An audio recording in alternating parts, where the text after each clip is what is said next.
Hello বন্ধুরা, বঙ্গরানী চ্যানেলে তোমাদের সবাইকে স্বাগত। আজকে আবার চলে এসেছি তোমাদের সাথে আরেকটি নতুন ধরনের রেসিপি শেয়ার করব বলে। আজকে তোমাদের সাথে শেয়ার করব কাঁচকলা আলু দিয়ে সয়াবিনের একটি রেসিপি। তাহলে চলো রেসিপিটি দেখে নেওয়া যাক।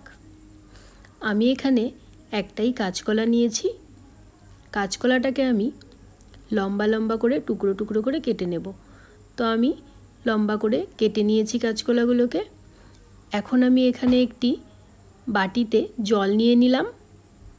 এখন এতে আমি হলুদ দিয়ে দিলাম।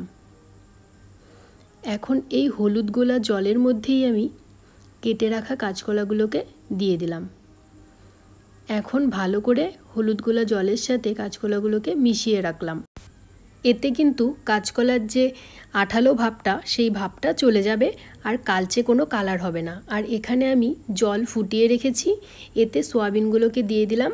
এখন সয়াবিনগুলো খুব ভালো করে সেদ্ধ করে নামিয়ে নেব।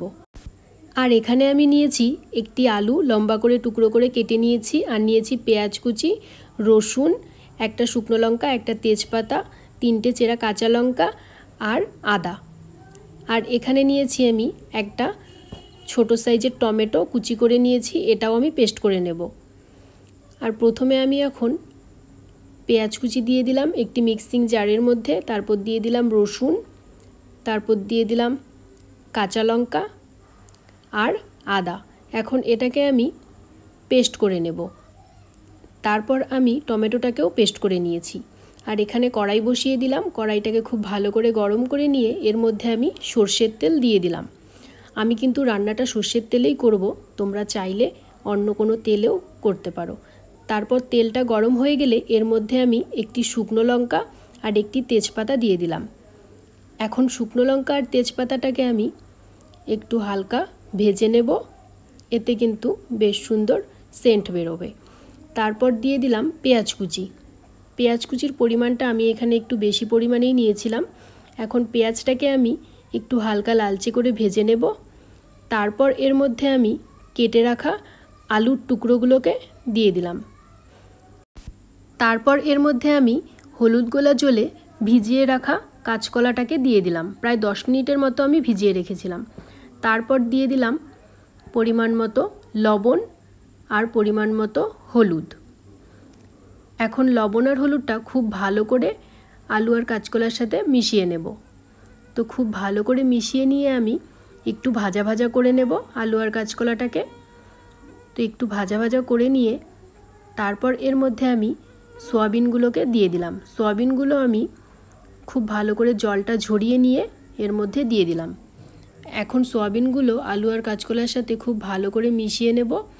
তারপর কিন্তু বেশ কিছুক্ষণ আমি ভেজে নেব। সয়াবিনটা কিন্তু একটু ভাজা ভাজা হলে খেতে কিন্তু বেশ ভালো লাগে। তো আমি সয়াবিনটা প্রায় 5 মিনিটের মতো একটু ভেজে নিয়েছিলাম। ততক্ষণে আলু আর কাঁচকলাটাও বেশ অনেকক্ষণ ভাজা হয়ে গেছিলো। তারপর এর মধ্যে আমি পেস্ট করে রাখা মশলাটা দিয়ে দিলাম। এখন মশলাটা আমি খুব ভালো করে মিশিয়ে নেব। মশলাটা খুব ভালো করে মিশিয়ে নিয়ে এর মধ্যে আমি পেস্ট করে রাখা টমেটোটা দিয়ে দিলাম। এখন টমেটো পেস্টটা দিয়েও খুব ভালো করে মিশিয়ে নেব। আর মশলাটাও কিন্তু খুব ভালো করে ভেজে নেব, না হলে কিন্তু পেঁয়াজ রসুনের একটু কাঁচা গন্ধ থেকে যায়, সেটা ভালো লাগে না। মশলাটা দিয়ে আমি কিন্তু বেশ 3 থেকে 4 মিনিটের মতো ভেজে নিয়েছিলাম। তো দেখো মশলাটা ভাজা ভাজা হয়ে গেছে। তারপর এর মধ্যে আমি দিয়ে দিলাম জিরের গুঁড়ো আর দিয়ে দিলাম অল্প সামান্য পরিমাণে শুকনো লঙ্কার গুঁড়ো। এখন জিরে আর শুকনো লঙ্কা গুঁড়োটাও আমি খুব ভালো করে মিশিয়ে নেব। আর এই জিরে গুঁড়োটা কিন্তু ভাজা ছিল, তাই এখানে আমি ভাজলাম না বেশিক্ষণ। তারপর এর মধ্যে আমি মশলার বাটিটা ধুয়ে জল দিয়ে দিলাম। এখন খুব ভালো করে নাড়িয়ে চাড়িয়ে মিশিয়ে নেব। এখানে কিন্তু আমি ঝোলের জলটা দিইনি, এখনও ঝোলের জলটা পরে দেব। মশলার জলটা দিয়ে খুব ভালো করে মিশিয়ে নিয়ে ঢাকা দিয়ে দিলাম। আমি প্রায় 6 থেকে 7 মিনিটের মতো ঢাকা দিয়ে রেখেছিলাম।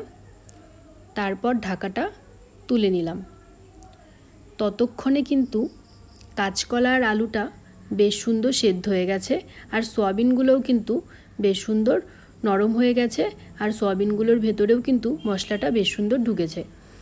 তো এখন আমি ঝোলের জন্য পরিমাণ মতো জল দিয়ে দিলাম। এখন ঝোলের জলটা খুব ভালো করে আমি ফুটিয়ে নেব। তারপর ফুটিয়ে নিয়ে এর মধ্যে আমি সামান্য পরিমাণে গরম মশলার গুঁড়ো দিয়ে দিলাম। তোমরা চাইলে গরম মশলার গুঁড়োটা নাও দিতে পারো, আমি সামান্য পরিমাণে গরম মশলার গুঁড়ো দিয়েছিলাম। এখন আবারও আমি কিছুক্ষণ জাল করে নেব, তারপর নামিয়ে নেব।